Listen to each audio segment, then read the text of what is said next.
នេះថ្ងៃនេះមកជួបជាមួយខ្ញុំទៀតហើយថ្ងៃនេះខ្ញុំមកធ្វើការ edit រូបមួយអូខេដូចជាឧទាហរណ៍ថាខ្ញុំ edit រូបនេះមួយនេះអូខេដំបូងមុននឹងយើងបង្កើតរូបបានយើងត្រូវតែបង្កើត document ឬក៏គេហៅកាត់ថាគឺក៏បើកនៅ new folder អញ្ចឹងហើយយើងចុច control shift n មកអូខេយើងចុច control n ច្រឡំ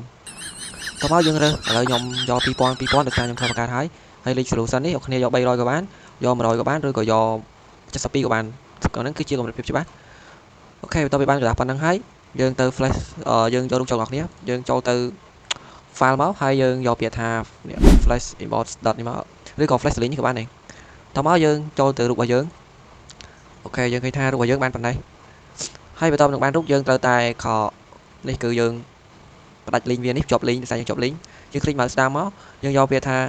rasterize layer អូខេតោះពេលយើងចង់កែរូបនេះអូខេយើងចុចលើរូបហ្នឹងមកហើយយើងចុច Ctrl J បូកមានអក្សរ J តោះមកយើងចូលជាមួយនឹងប្រាសមួយគឺដែលមានឈ្មោះថានេះយើងคลิกមកស្ដាំមកយើងឃើញថា start healing brush tool យើងចុចលើវាមកហើយយើងព្រិចអូខេយើងចង់បានកម្រិតភាពធំតូចយើងចុច Ctrl គ្នាបិទយើងចង់ទៅចុច Ctrl គ្នាបើកអូខេឥឡូវខ្ញុំចង់បានប៉ុណ្ណេះខ្ញុំព្រិចហើយយើងចុចទៅលើណាដែលវាមានតិចមក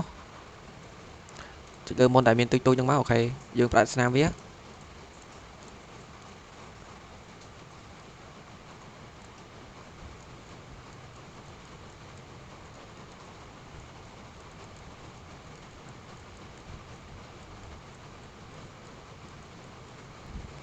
នេះអូខេ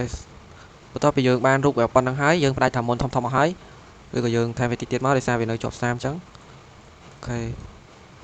បន្ទាប់មកយើងចូលទៅ fill មួយដែលមានឈ្មោះថា filter ហើយយើងយកពាក្យថា camera lens filter នេះមកតើពីដល់កន្លែងនេះយើងអស់វានេះមកក្រោមហើយយើងរកពាក្យថា digital នេះបើអ្នកគ្នាមានទេយើងចុច digital មកហើយយើងមកមើលអាកណ្ដាលនេះយើងចង់ភ្លេចរូបមើលអូខេយើងឆ្លាញ់តាមយើងអញ្ចឹង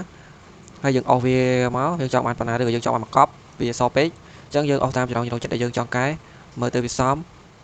អូខេឥឡូវខ្ញុំគិតថាខ្ញុំយក60នេះគឺ60តោះមកយើងចុចអូខេមកយើងរងចាំវាតិចមកអូខេបានហើយអូខេនេះគឺជារូបដែលខ្ញុំកែហើយនេះយើងនេះរូបគឺជារូបដែលខ្ញុំអត់តកែឥឡូវនេះខ្ញុំកែហើយអូខេតើវាប៉ុណ្ណាអូខេនេះរូបដែលកែហើយអូខេវីដេអូមានតែប៉ុណ្្នឹងទេហើយនៅបើយើងចង់ save ជារូបភាពយើងទៅចូល file មកហើយយក export ហើយយើងយក save for web នេះមកនេះតោះមកដល់កន្លែងនេះបើយើងអត់តកំណត់ទេយើង load GFX ហើយយើងយកពាក្យថា JPEG ហើយគាត់តែយើងចុច save មកដាក់ទីតាំងណាមកជាការស្រេចតែឥឡូវខ្ញុំអត់ save ទេ